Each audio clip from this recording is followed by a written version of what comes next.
This is Sherry Boschert reporting at the annual meeting of the American College of Emergency Physicians, where I spoke with Dr. Robert O'Connor and Dr. Andrew Sama about 7 new studies looking at frequent visitors to emergency departments. When you look at the numbers, it's a finite number of patients that we're talking about.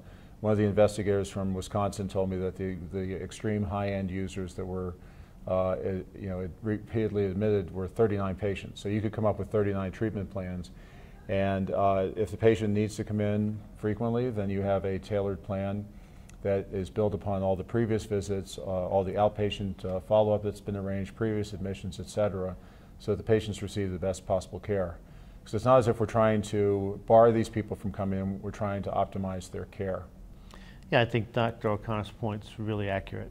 It's a small number of patients who are using an excessive amount of resources, and they require coordinated, individualized plans, and we need to be proactive about following up with the patients. In other words, if you have 39 or 40 patients out of your group, your cohort that's driving a significant amount of expense and utilization, then it would probably be in our best interest to be going to their home and making sure their environment is appropriate and make sure the medication compliance is clear, and if there are symptoms or conditions that change, we approach it prior to them coming to the hospital or even an outpatient visit.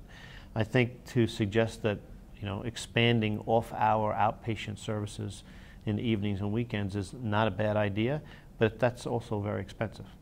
I really think this is just the beginning of trying to figure out how to best care for not just the patients who are frequent users, but also ones that we need to refer into the system. It's really the beginning of a model where the emergency department is the hub of a hub and spoke referral system. So a patient comes in along one spoke to present to the emergency department, and what we can do from there, what we are most uniquely qualified to do, is to get them referred within the healthcare system, whether it's admission, outpatient follow-up, diagnostic imaging, etc.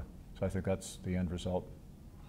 I think the other thing you're going to see is this initial flurry of research activity is going to, I think, focus other people's attention on it, create more inquiry and more study. And what we'd like to see happen over time with this is for this information to be disseminated, additional study to be continued, and have content experts who can represent spreading solutions to this problem across the country and having everybody begin to incorporate this into their daily practice. And overall, what we'd like to see is decrease the number of frequent users, have more programs implemented to address these issues in the home or in an outpatient setting, and essentially what we're doing is contributing to the value of improvement in the healthcare system.